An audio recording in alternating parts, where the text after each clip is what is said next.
माँ, कौन है? इधर कोई था क्या? एक दिन त्रिकाली जंगल की ओर जाके अकेले में रो रही थी। तभी उसे झोपड़ी के पास अचानक कोई तंत्र विद्या करते हुए अघोरी दिखाई देता है। उस अघोरी से वो पूछती, बाबा आप तो यहाँ अभी नहीं थे, यहाँ आप कैसे आ गए? अघोरी जवाब करता और कहता, मैं यही था, तुमने मुझे देखा नहीं। तुम्हारे रोने की आवाज़ से मैं तुम्हारे सामने आ गया। तुम्हारी ज़िंदगी में जो दिक्कत है तुम मुझे बता सकती हो बच्ची? त्रिकाली कहती, मेरा कोई नहीं है, पूरा ज़िंदगी मेरा अब दिक्कतों से भरा हुआ है, मुझे नहीं जीना। वो तांत्रिक कहता, हमें ज़िंदगी बहुत मुश्किल से मिलती है।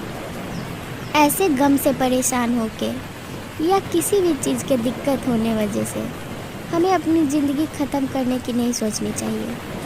त्रिकाली उसे अपनी दुख भरी कहानी सुनाती और कहती, एक दिन हमारे यहाँ एक पड़ोसन चीनी मांगने आई थी और वो बदले के भाव से हमारे यहाँ की गैस खोल के चली गई। माँ ने जैसे ही गैस जलाया पूरा घर में आग लग गया और मैं दुकान गई थी।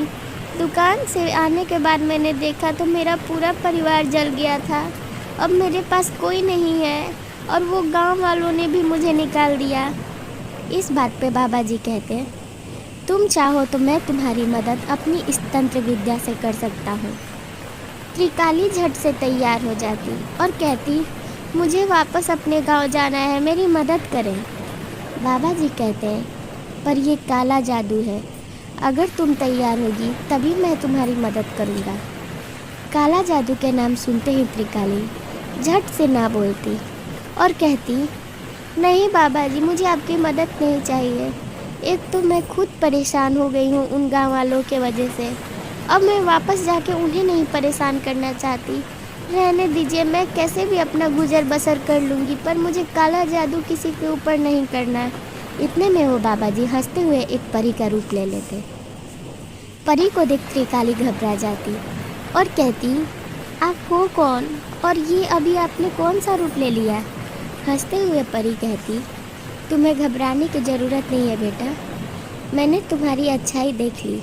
इतने दुख में होने के बाद भी बदला का भाव रखने के बजाय तुम अच्छा ही सोच रही हो उन गाँव वालों के बारे में, जो गाँव वालों ने तुम्हें इतना कष्ट दिया, तुम्हारे सारे परिवार को जला दिया और बदले में तुम्हें क्या किया?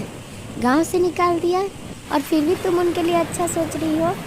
त्रिकाली रोते हुए कहती, हाँ मुझे किसी का बुरा नहीं करना, अब मेरे पास माँ पिताजी भी नहीं है, ना ही मेरे भाई बहन है, मैं अपना गुजर बसर कर लूँगी।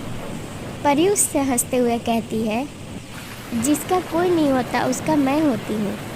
अगर मैं तुम्हारे रुलाई सुन के यहाँ आ सकती हूँ तो तुम्हें अपने साथ रख के पाल भी सकती हूँ, तुम्हें घबराने की ज़रूरत नहीं है। आज से तुम मेरे छत्र छाया में रहोगी और हम दोनों अपनी एक नई दुनिया बनाएंगे। तुम्हें घबराने की ज़रूरत नहीं, मैं तुम्हें परी लोक नहीं ले जाऊँगी। और वो एक लड़की का रूप ले लेती जो कि बहुत खूबसूरत होती है। परी कहती, आज से मैं तुम्हारी माँ बहन और पिता सब कुछ हो, तुम्हें किसी चीज़ की ज़रूरत हो तो मुझसे बोलना। परी लोक से एक अनोखी चिड़िया आती है। चिड़िया को देख त्रिकाली पीछे छिप जाती। तभी परी उससे समझाती है कि आज से ये चिड़िया रानी तुम्हारी सहेली रहेगी, अपनी पंखों पे बैठा के तुम्हें सैर कराया करेगी। त्रिकाली बहुत प्रसन्न हो जाती और उसे वापस अपने गांव में जाने की ज़रूरत भी नहीं पड़ती। इसी धरती लोक में परी के साथ रह के वो बहुत खुशी खुशी अपनी ज़िंदगी जीती। ऐसी कहानी के लिए चैनल सब्सक्राइब कर लें और वीडियो को एक लाइक ज़रूर कर दें।